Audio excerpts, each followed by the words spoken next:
right, thanks, Michaela. Thank you, everyone, very much for coming.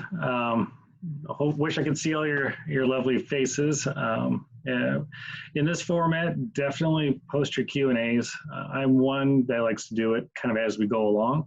So Michaela will help me with that, and make sure you're asking those questions, and we'll kind of find a couple good points where we can start talking, because this is about you guys, as well as me sharing some information that we got today. So with no further ado, green infrastructure, the title of it's Designing Resilient Urban Landscapes. Now, what does that exactly mean? Well, the picture that you see here on the first slide is of a bioretention or a rain garden that's located near 58th and Maple in the east side of Benson. And so this used to be a street. This used to be 58th Street. And in taking it out to reconfigure the intersection at that east gateway into Benson, took it as an opportunity to do something really fun, innovative, and beautiful as part of that project. And this is one of my favorite projects. And this was a picture 2 years ago in springtime, late May, coming out of it.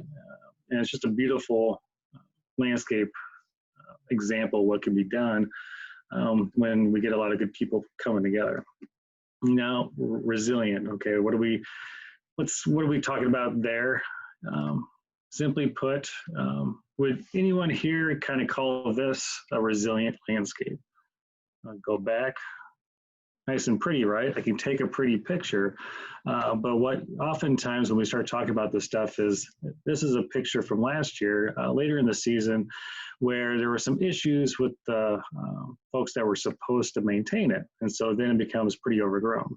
Now, in one person's eyes, this may look like a really nice natural landscape with sunflowers popping up and some of the goldenrod, maybe some horsetail coming up right there. But given the setting, it's not really all that resilient in the sense of what we want it to be, because landscapes, whether they be native landscapes, nice and tidy, manicured landscapes, really refined, we got to make sure we fit into that urban landscape. So some might not say this is resilient, and some might say this is. But all this is to say is, when we talk about resilient, that means a given project has community buy-in. The people want it, the people desire it, especially when they realize not only is it pretty, but it has a really nice environmental benefit to it, a functional benefit, and it really brings that community together.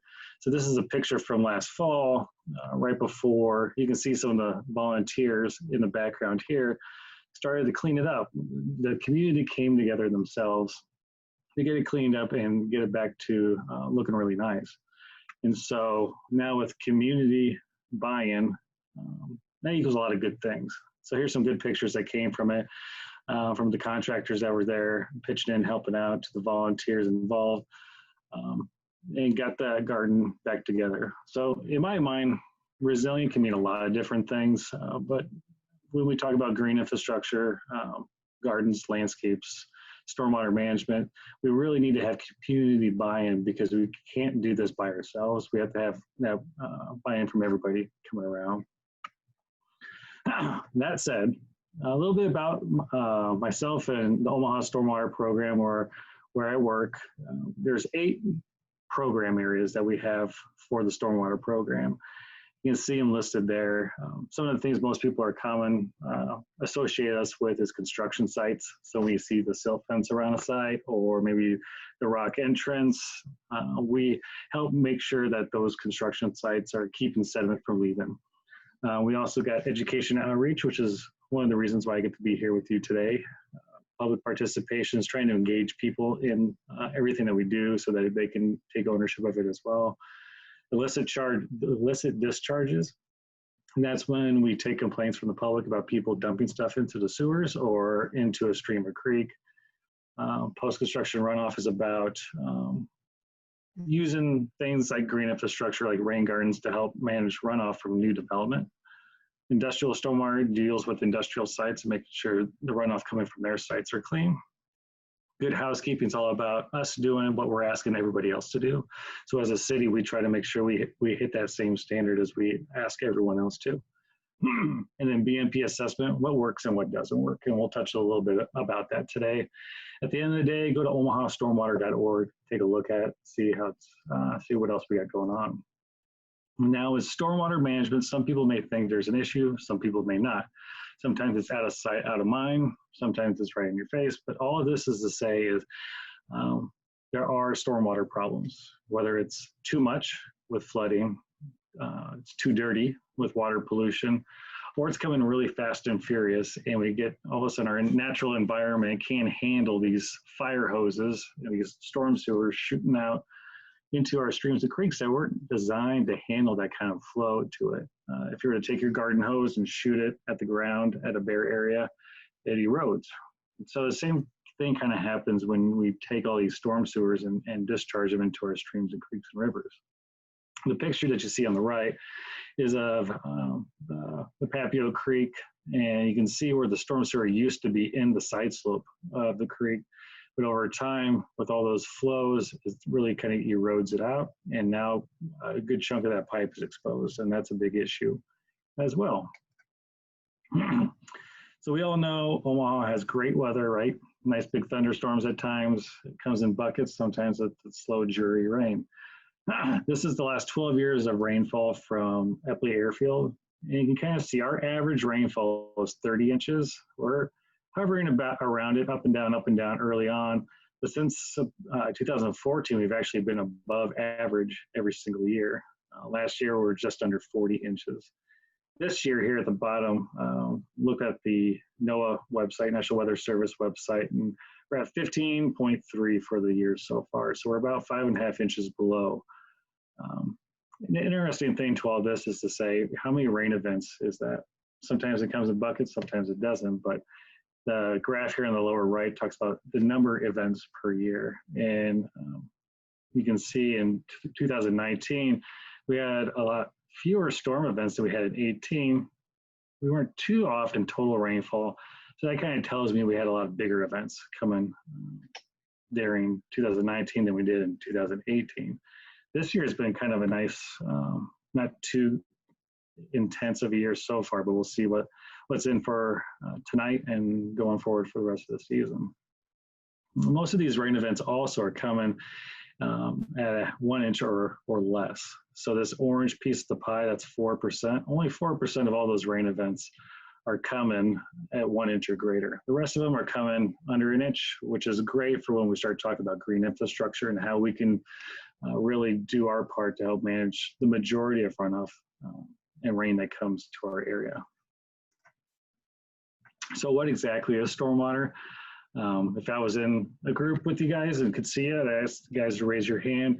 But simply put, stormwater is rain, snow melt, sleet, rain, wherever precipitations coming out of the sky or melting on the ground that runs off. So here's just a good example from a neighborhood in North Central, the Saddle Hills neighborhood area, where you can see all the runoff, all the stormwater runoff coming on the street. And you got the nice landscape next to it that's soaking up some of that rain.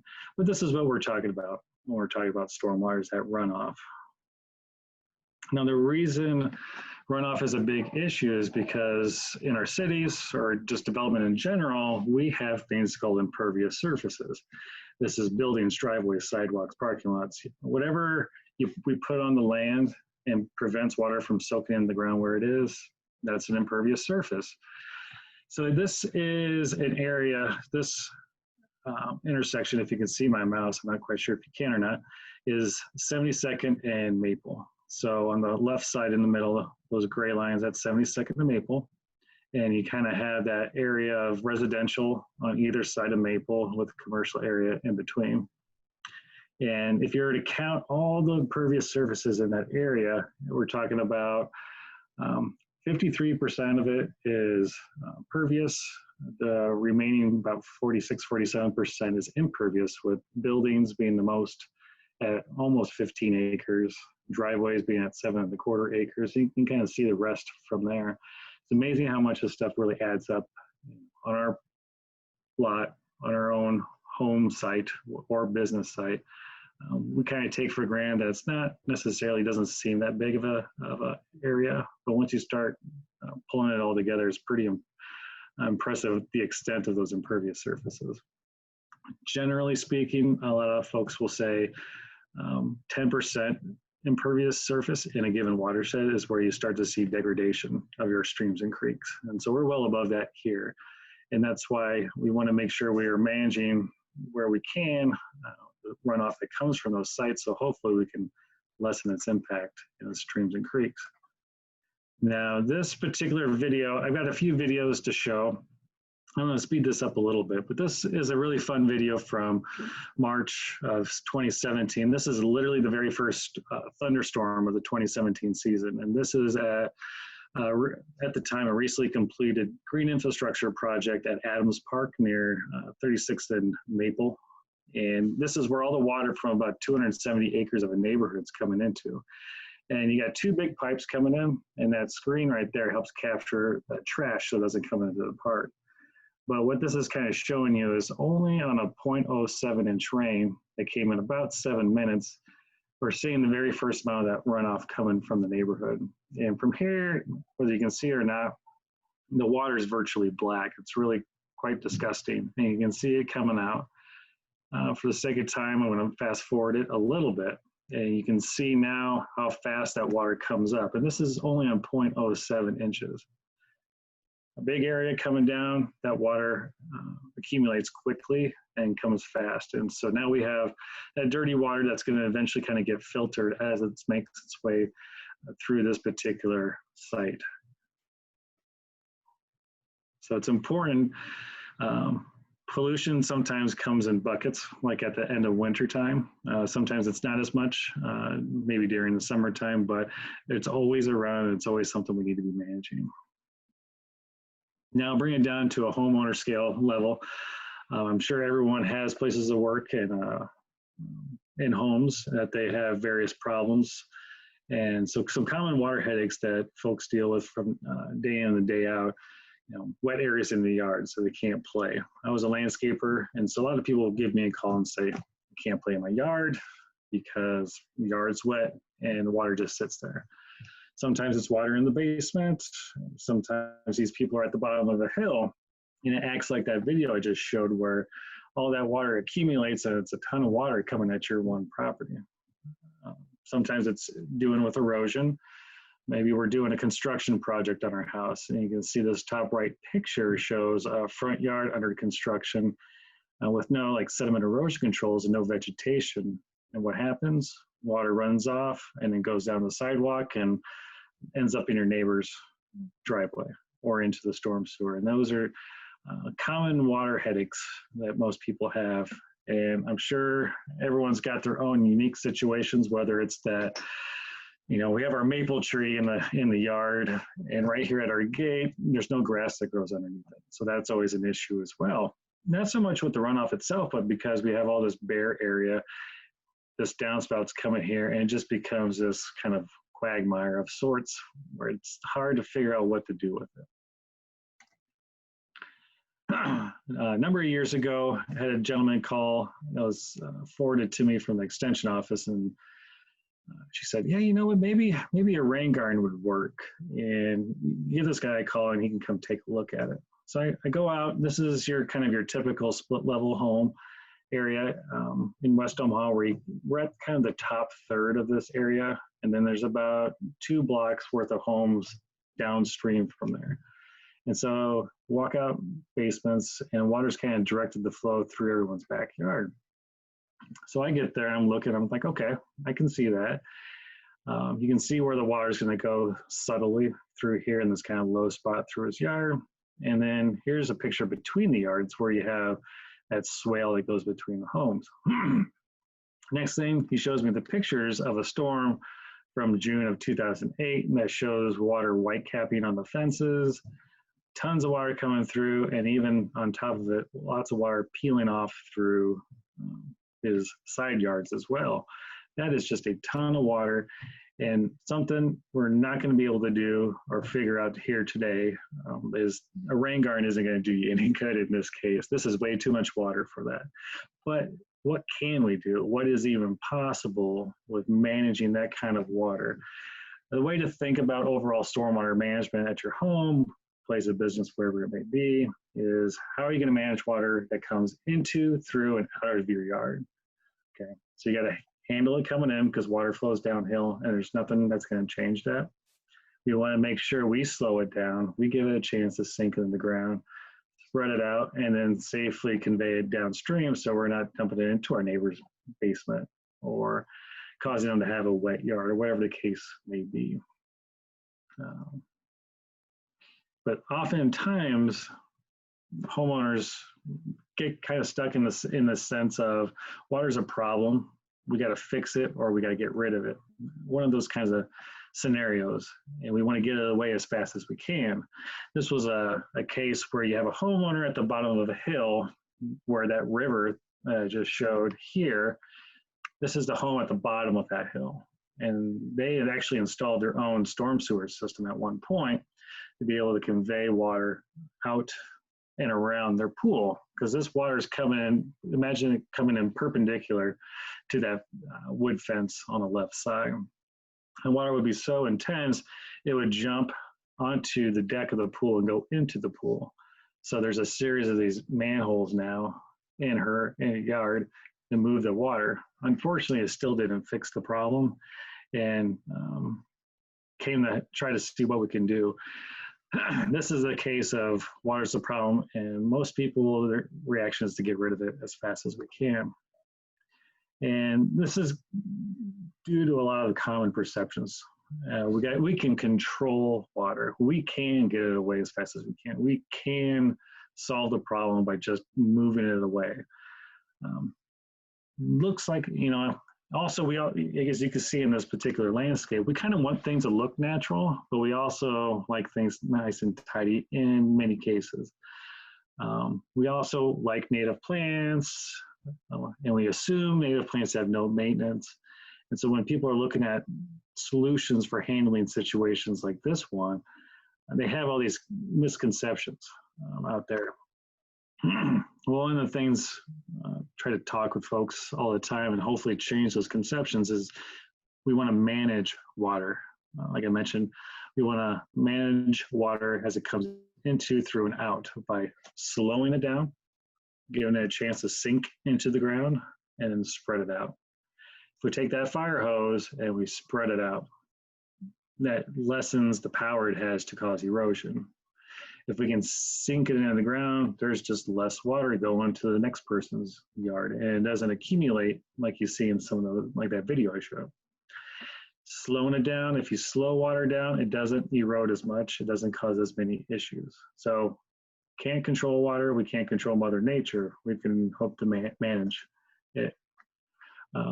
When we start talking about things we can do to manage stormwater, whether it's with green infrastructure or something else, it can fit a variety of styles, whether it's formal or informal.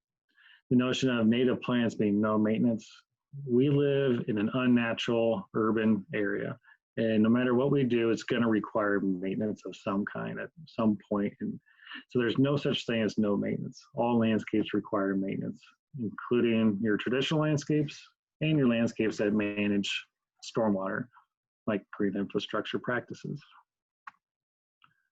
So some easy things that you can do at home to help with this is ask yourself, when you're in your yard, well, how do you want to use your yard? These are the things you're going to need to do to figure out how best to manage your yard. So your yard's wet. Well, how fast does it need to dry out?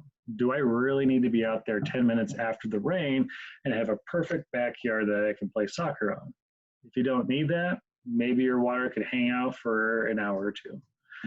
Maybe you have no kids, maybe you like to sit on the deck, have a cup of coffee in the morning, and you can have a fully native landscape with nice plankton beds. Lots of factors in play here. So how you ultimately manage your runoff and your stormwater, you may want to ask how you're going to use it, like how fast does it need to dry out. Manage the source of water away from your foundation. So if your issue is water in your house, keep water away. That's one easy thing is, rule of thumb, keep your water about 10 feet away so it's sloped away and doesn't have an possibility to get against your home. We all live in homes, we like dry homes, and I'm in my basement that flooded when I first moved in. Did some things, got that water away from the house. We're sitting much better as a result. Look at the house before you buy it. Ask yourself, where is the water coming from? Are there things that are red flags, like a window well that has a bunch of dirt in it? Those are easy things you can do to kind of see how does water look when you're at this house, so it's not a surprise later. Give it a path to flow through your yard so it can get from A to B safely and not impact areas where you want to play or that your plants and want to grow.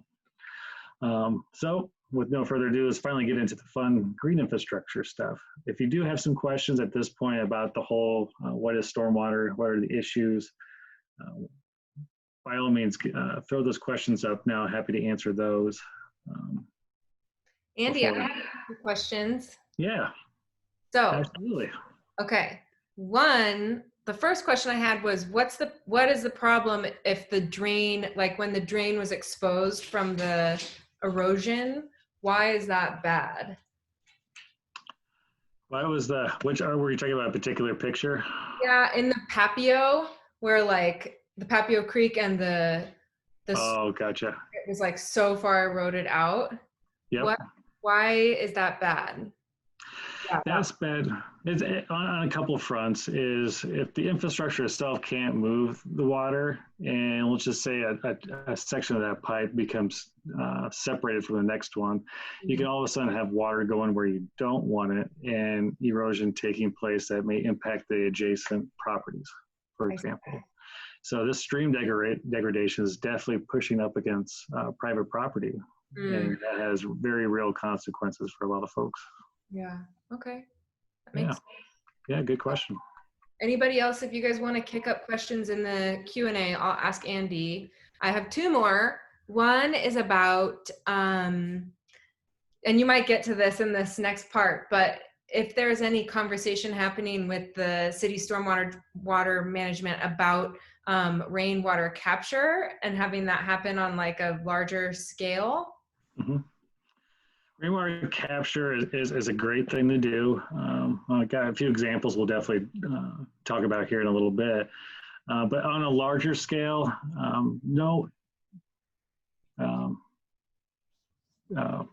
how to phrase it. There's nothing being done at this point to promote it, but there are things in place where you can do it as a homeowner if you want to do it. In the state of Nebraska, there is an enabling legislation for a municipality to create a stormwater utility.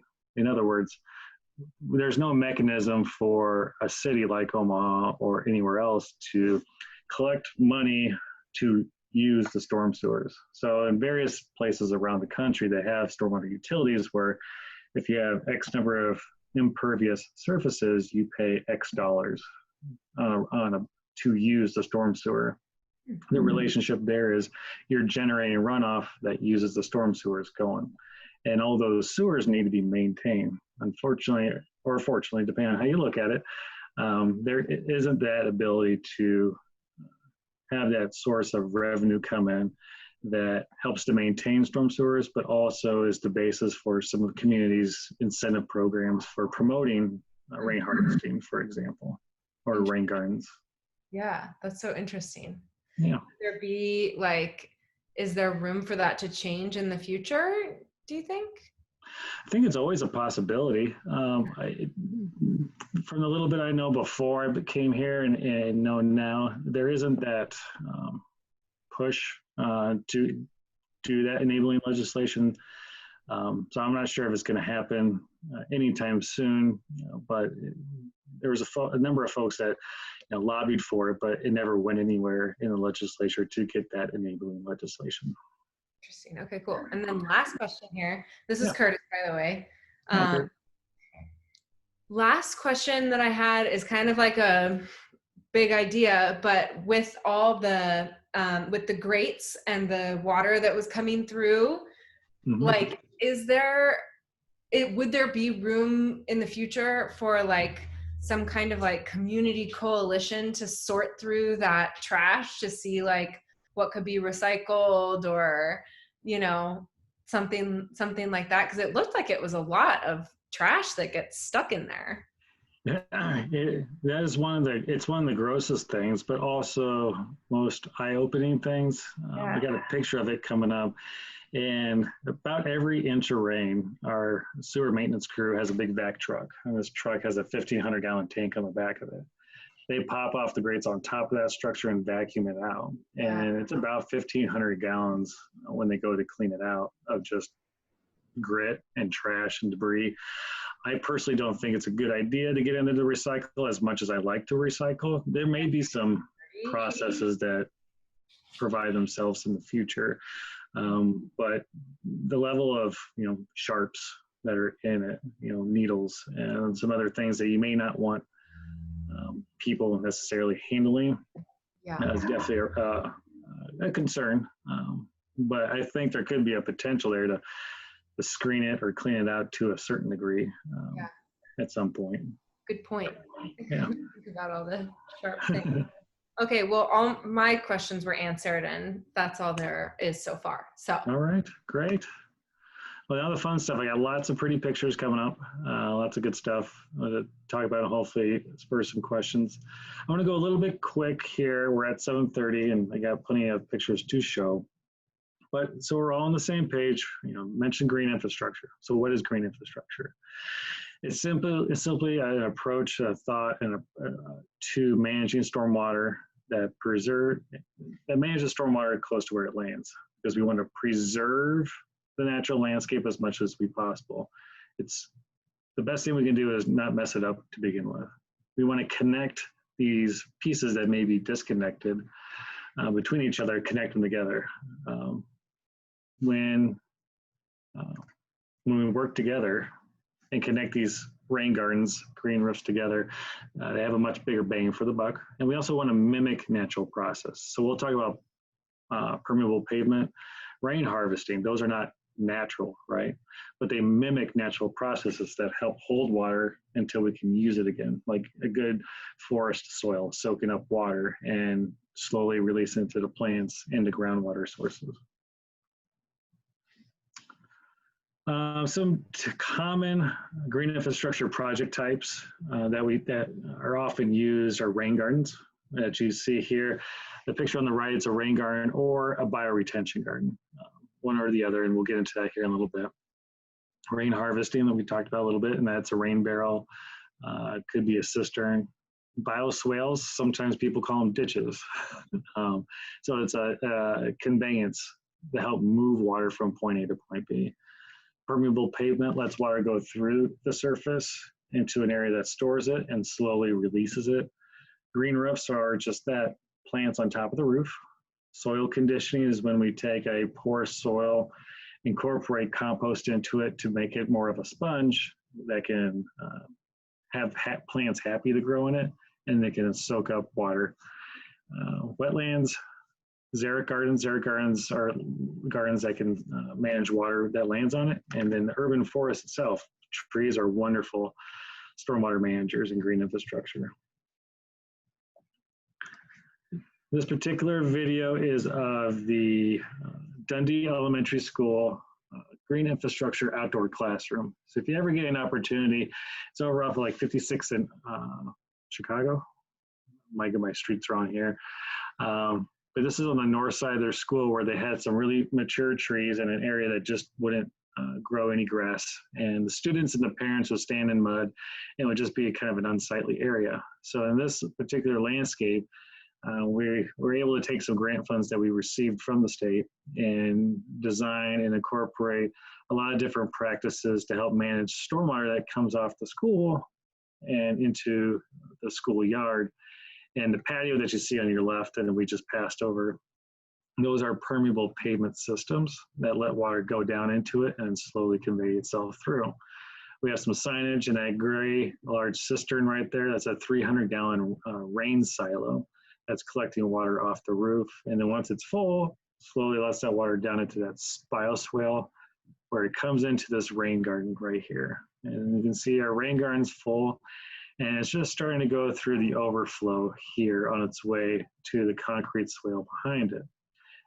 All this stuff has capacity. It only can hold so much. So this particular rain garden can only hold as much as that bowl is, and it's going to fill up quickly. So we always want to think about, where does the water go when it fills up here? Where does it go when it fills up there? How does it safely get from here to there? Those are easy questions you'll want to ask yourself, whether it's you yourself doing it, or if you're hiring a contractor and you're asking them, okay, you designed this over here, well, then where does the water go from there? And really pose those questions so it's thought of as it goes through. Here we got the other two rain gardens, and we have a little seating council ring for the students to come out and sit on, and those stumps were harvested from a tree, the ash tree that was cut down as part of the project and repurposed it. The wood was also cut up and created new benches for the school as well. So they bring those benches out and sit on that patio as well.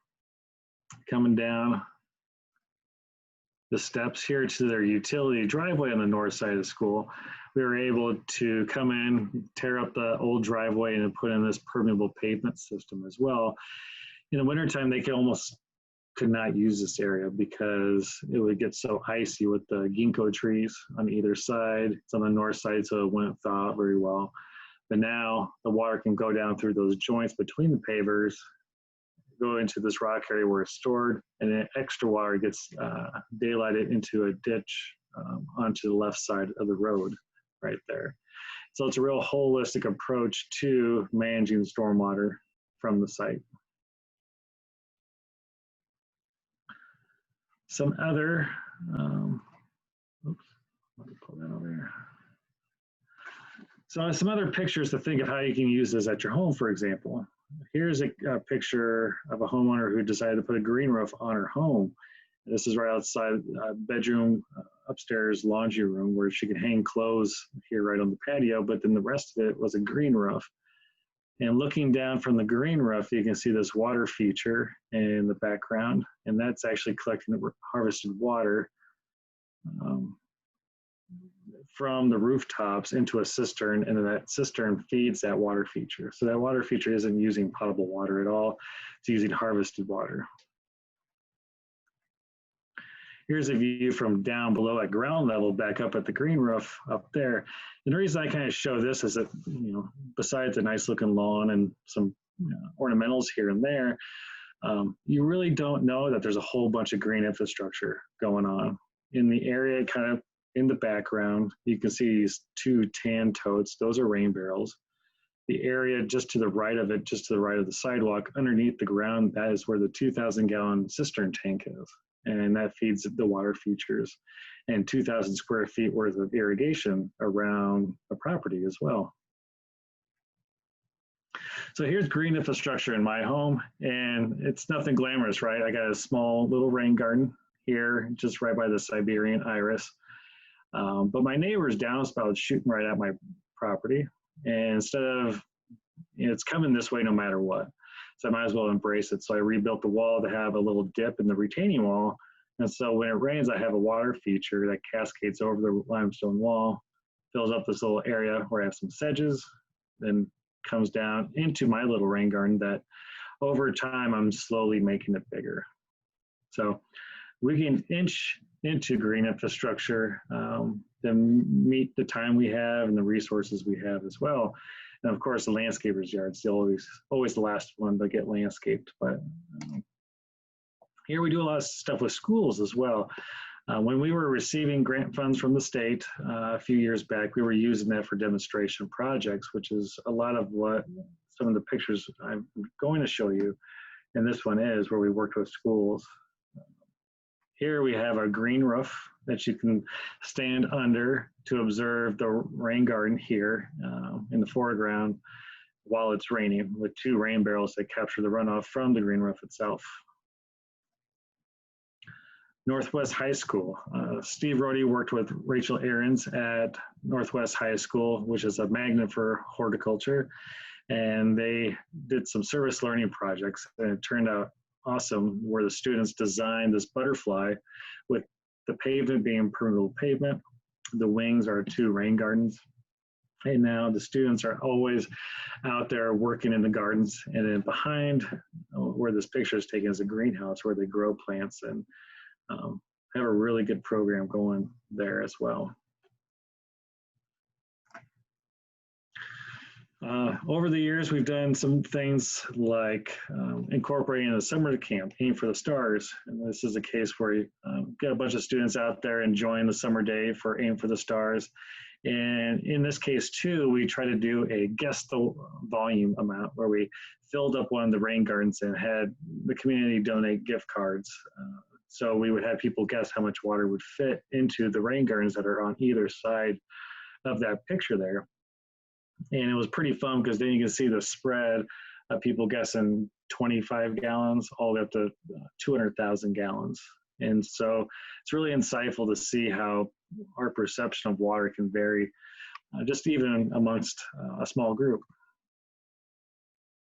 So other green infrastructure examples include on a city scale. This is Elmwood Park. This was early 2014, 13. This particular project was built as part of a sewer separation in that neighborhood, the Xarban Village neighborhood. And if you go over there, it looks like a jungle now because the vegetation has grown up so much, but there's this valley just on the west side of 60th Street near Leavenworth, and there's a series of 7 terraces. This help slow the water down as it comes down the valley from up here nestled against the golf course down to Elmwood Creek at the very bottom of it. So this is a great project that's played out well, and you wouldn't even know it was there at this point because of the vegetation filling in. Spring Lake Park was completed a couple of years ago. The park itself, as we know it, wasn't used. It was closed off for a long time, and this is a wonderful example of how the community got together with the city and the community. The Spring Lake Neighborhood Association really ushered in what they wanted the park to be, and the city worked with them and came up with a great example of everything with the kitchen sink with regards to green infrastructure practices in there. This is a picture. I indulged and got a new drone, so I was able to get some good pictures to share with you guys today. So that's what you're seeing here. This was taken last week. The road that you see down here is F Street, and this F Street right here is a dam, and the dam actually helps hold back the water, which now creates this lake. It's a fishable lake within Spring Lake Park, and that was the highlight of the project, where water's coming down through the neighborhood and ultimately ends into this lake that has a walking trail around it, and people can use it and enjoy it. And then we got F Street there as the dam to get you a little sense of what the park looks like. This is coming from what's called the North Valley, and it brings a lot of runoff from the north and the neighborhoods and even part of Interstate 80 down through the valley. It goes through a series of streams. We've got a couple pocket wetlands that we're going over right there. This smaller body of water is a slightly deeper wetland area. And so that area, we can adjust to different levels to get different types of vegetation to emerge. And the structure, that gray structure right there, starting to go over right now, releases water into the lake as well. And the lake has 2 fountains that were donated to the Parks Department, who installed it. And that does a really good job of aerating the lake and helping keep some of the duckweed at bay. We have these fishing piers that come out into the lake, where it's used quite a bit. There's never really a time I can go down there and not see somebody down there using the lake. So it's really exciting to see that project come together. Adams Park wetlands. So this is the project with the video that we saw all that flow coming in at the beginning of the season. And this is, again, a wetland with some pools and riffles. Pools and riffles just means water comes in, kind of settles, and then flows to another area, and then comes into the wetlands that are on the north side of the park. And here, some of our crew is installing monitoring equipment so that we can see how the wetlands work. You know, from a given rain event, maybe it's 5 inches, maybe it's a half an inch. How high does that water go?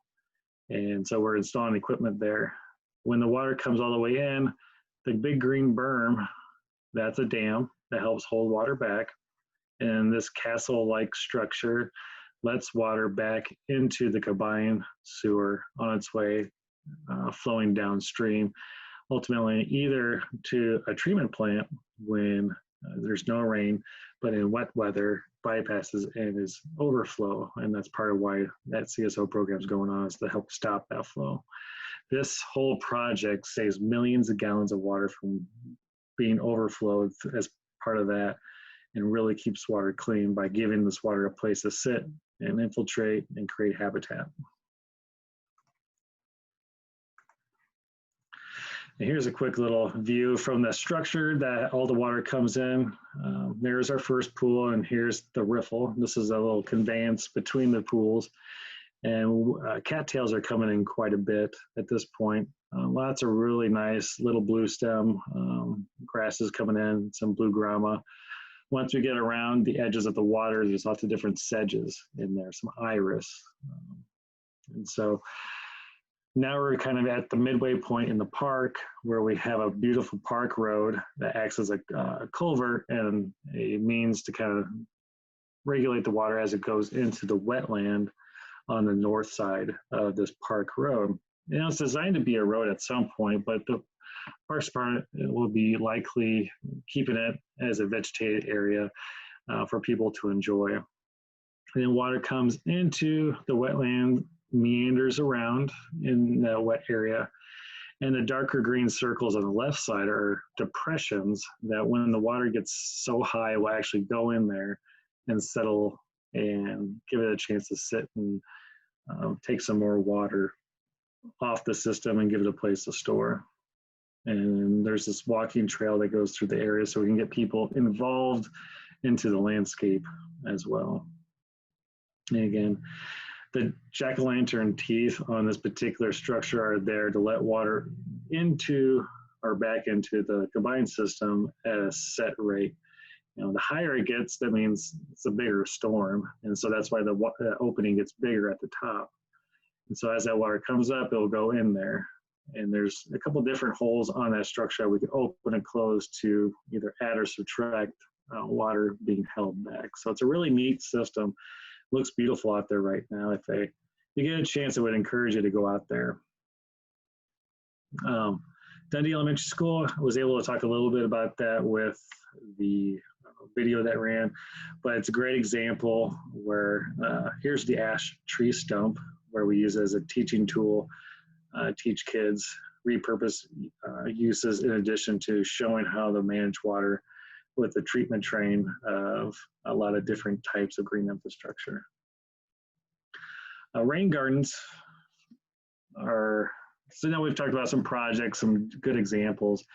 Some of the most common ones, green infrastructure that are going to be probably most likely you're able to do yourself at home, rain gardens. And they're simply put, they're a shallow depression that holds water so it has a chance to soak in the ground within 24 hours. It's not a bog, it's not a wetland, it's not a mosquito breeding ground.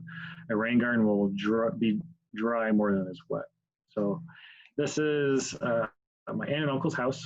This is my 2 kids and a neighbor friend coming along with me, playing around in the landscape. And so you have runoff from the neighborhood, comes into their backyard where we safely bring it down. And this is a depression. This is a rain garden where we have some baptisia, some hot pink lips, turtlehead, and some different sedges and iris in there. So the water sits in here, soaks in, and once it's full, cascades on down the way. Here's kind of a cross section. When trying to figure out how to build one of these, if you have a stream level, and so here's our downstream side, here's where it overflows, there's where water's coming in. I should be able to measure, you know, a certain distance below that stream line to the ground. And whenever I talk about the depth of a rain garden, that's what I'm always referring to. And that depth is going to depend on how well your soils can infiltrate water. So before you build a rain garden, you do an infiltration test. And one of the easiest ways you can do that is to dig a hole one by one by one, fill it up with water, let it kind of saturate, and then fill it up again, put a popsicle stick, and time it for an hour, 2 hours, 3 hours, and see how fast it goes down. Once you kind of have a consistent rate, then you know how fast water can go into the ground per hour. Times that by 24, and that's how many inches you can get into the ground. If you can get a half an inch an hour into the ground, that means you can get up to 12 inches of water to soak into the ground within 24 hours. So theoretically, you could have your rain garden be 12 inches deep. You can always make it shallower if you don't want that much water. Again, personal preference comes into play. Anything's better than nothing, but that's how you would go about determining how deep it would be. Bioretention system, with 11 minutes left, I'm going to go a little bit quicker through some of these examples of green infrastructure types. So here's a case of Creighton Prep as a good example of a rain garden, but we call it a bioretention system because there's a pipe underground. It's because of the scale is so big, we need some help to ensure water can drain out 24 hours. Oftentimes these things mature to a point where you don't have to have that under drain and it actually naturally infiltrates. That would be ideal, but bioretention systems are the same as a rain garden, it just has a pipe underneath them. Rain gardens can fit any style. Again, they're not a bog, wetland, or mosquito breeding ground. Oftentimes you can do it yourself. But ask your landscaper. If you're going to hire somebody to do stuff, ask them about it. See what they've done. At the end of the day, if everyone that's on this webinar, the only thing you do is ask the questions about stormwater, about rain gardens. That's going to push the industry to learn more and be better overall. And so we just need a lot of good people. And if you can do that, that's a win for me. There's a few different examples of some different rain gardens where you have small ones inside of a sidewalk. Typically, you don't want to be that close to a foundation, but in this case, there wasn't a basement at the home in this area. So they're able to take the downspout off here instead of going into the driveway, manage it a little bit, and then have a small little overflow back onto the driveway. But what they've come to find out is they don't have much runoff. It actually makes it through. Here's another one in a neighborhood kind of nestled up against the sidewalk. It doesn't really contrast with anything in the neighborhood, in the context of it. Looks really nice. Here you have a nice larger rain garden. This one's in Kansas City where you have nice rhythm, where you get the shorter plants on the outside edges, taller ones in the middle. And here's a bottom right's a small homeowner rain garden I did a number of years ago and just got it planted. And the first rain came in and you can see how the water is kind of pooling there with it overflowing into the yard. Vegetation changes throughout the years. I showed the pictures at the very beginning. We need to have resiliency, buy-in, community buy-in, good things. And so these time-lapse photos we do as much as we can, but it tells the whole picture for the whole season. This one's at the UNO Welcome Center. I'm actually called the Hayden House now. It's not called the Welcome Center. But it's 2 bioretention systems there. And you can see here how much it changes throughout the year. Here you can see the goldenrod just starting to bloom, looking really nice. In late August, early September, now we're into October, things are dying back. And at that point, you're going to see the snow coming in. And it evolves over time. It's got different kinds of beauty throughout the year. And also, again, maintenance, you got to clean it up as well. That's a great way to see how this stuff looks throughout the season. Here's a case, or here's a time-lapse video of the bioretention garden in the wintertime during a snow melt. So the thought might be, well, how does this work in the wintertime? If it's frozen, does it become a big ice skating rink and will it back up? Surprisingly, these things work wonderfully in the wintertime. It does infiltrate a little bit slower, but you never really see that water stay around too long because you do get enough melting that happens that it soaks in the ground. And here in the 2019, this was last year's growing season. Compared to that first one you just saw, you're going to see the crazy crabgrass take over the camera before it gets maintained and pulled out. And this is a case where, unfortunately, we have a lot of weeds, non-native plants coming in that create issues, and you can see how it evolves over time.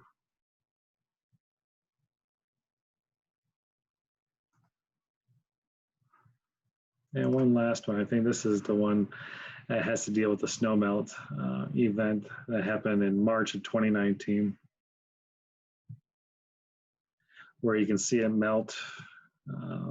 It's warm, then at night it starts to refreeze. You can see it refreeze at night. All the while, again, fills up, but still draws down pretty quick. Mother Nature is pretty neat at how it can manage water, and if we can mimic some of that, that's a pretty good thing.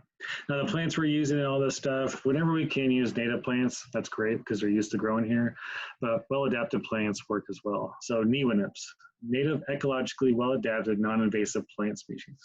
Don't want to shut the door on non-natives because there are some really good ones out there. All that's to say is natives are really good for our ecosystem or biosystem services, knowing how to grow here. So whenever you can do that, that's a good thing. And plants, a lot of times people are selecting plants because they look really nice, they bloom. And this is Orchard Park, looking really nice. But what people should also be thinking about is what does it look like in the fall time, or depending on how you're looking at it, it could look like a pit of rattlesnakes. I think it looks pretty neat, but beauty is an eye beholder, so always think about what kind of plants are going to look like throughout their lifetimes. If you get a chance, go to omahaplants.org. Lots of plants on there. We have lots of pictures we need to get up there of all the plants that are on there. I'll show you a lot of examples. But it's a website between us and the planning department that showcase plants that may or may not be on a sales list for a given nursery. But you can find it here and hopefully find it at the nursery, and hopefully the more you buy, the more they'll carry and make everything a little more readily available. For the sake of time, I want to skip over this one. Rain barrels come in all sorts of shapes and sizes. Rain harvesting can also look like something on the ground, like those water features we saw earlier.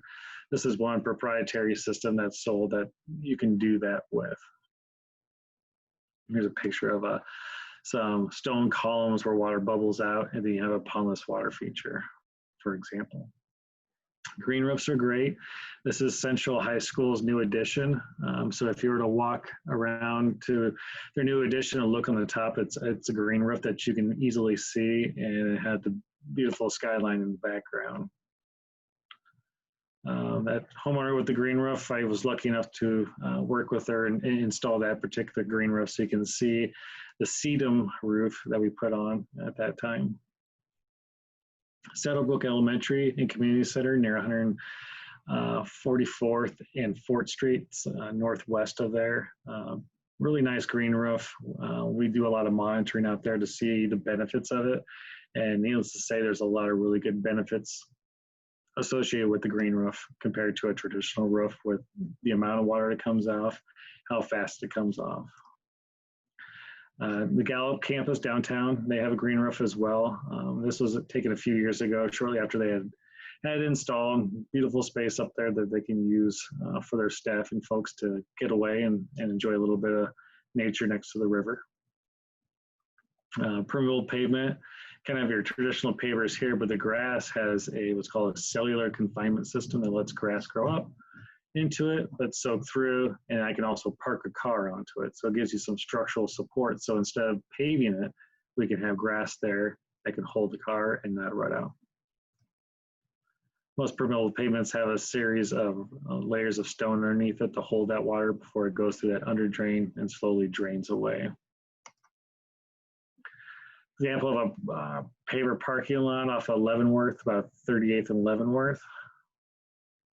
Metro Community College's Fort Omaha campus with another cellular confinement system that's going to be a walkway path.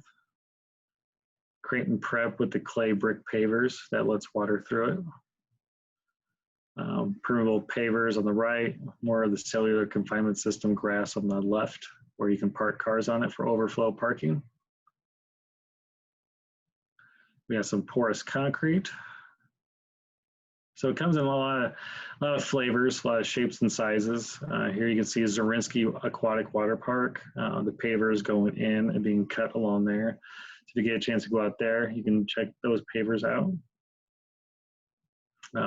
Residential front walkway, some permeable pavers used for that.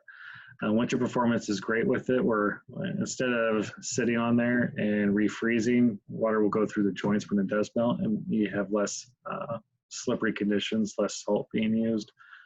A lot of really good benefits in the wintertime. All right, we're at 7:58. Some final resources for you guys. Go to omahaplants.org, check out plants. Come to omahastormwater.org, download a bunch of publications, information, resources, different ways to get in contact with us. And then also come to Facebook, our Omaha Stormwater Program. We try to keep up as much as we can with posts and information and engaging with the community there. So thank you guys very much. Appreciate you guys sticking with me. Any final questions you guys have for me? Andy, I love it. Those last photos were so beautiful. Great. And this is my daughter Reese, by the way. I drag her around to go stormwater chasing. Hey, So she looks like she's enjoying it. I love the weather, and when I retire, I'm going to be a storm chaser. But while I work for the stormwater department, I'm a stormwater chaser. So I love it. We did have a question, Mary, in the chat. She's wondering who she should call to help manage water. gotcha. You know, there's a lot of people that have different specialties, and depending on what your ultimate problem is probably what I would help guide you to. Not to skirt around it, because there's a lot of companies that can do it. If Mary, you want to reach out to me later, the way I phrase it is, we've worked with a lot of contractors on projects that are shown here today, all of which have done really well and can definitely help you out. There's a lot more that I don't know of, but I can share with you those companies I know that are actively doing it to help get you started and hopefully find someone. Well, I feel super inspired, and I hope that this green infrastructure continues to take off and even gain more of a foothold in Omaha. Like, you know, we know that it's being predicted that it's just our precipitation is gonna keep increasing. So it's best, I think, that we start preparing for that now. And these projects are so beautiful and intelligent. I need to make it out to Adams Park. I had no idea about Adams Park. It's absolutely gorgeous. Yeah, it's a beautiful site. It's just, I mean, it's simple. There's lots of open play areas as well, but how the water's managed is really pretty neat. Yeah. Well, thank you so much for taking the time to walk us through all of this. I hope that everybody learned a little bit about green infrastructure and feels as inspired as Curtis and I do. And yeah, come back and learn some more with Conservation Nebraska soon. Andy, thank you so much. Absolutely. Thank you, guys. It was a great time. Thank you. Enjoy the rest of your evening. Yep, you too.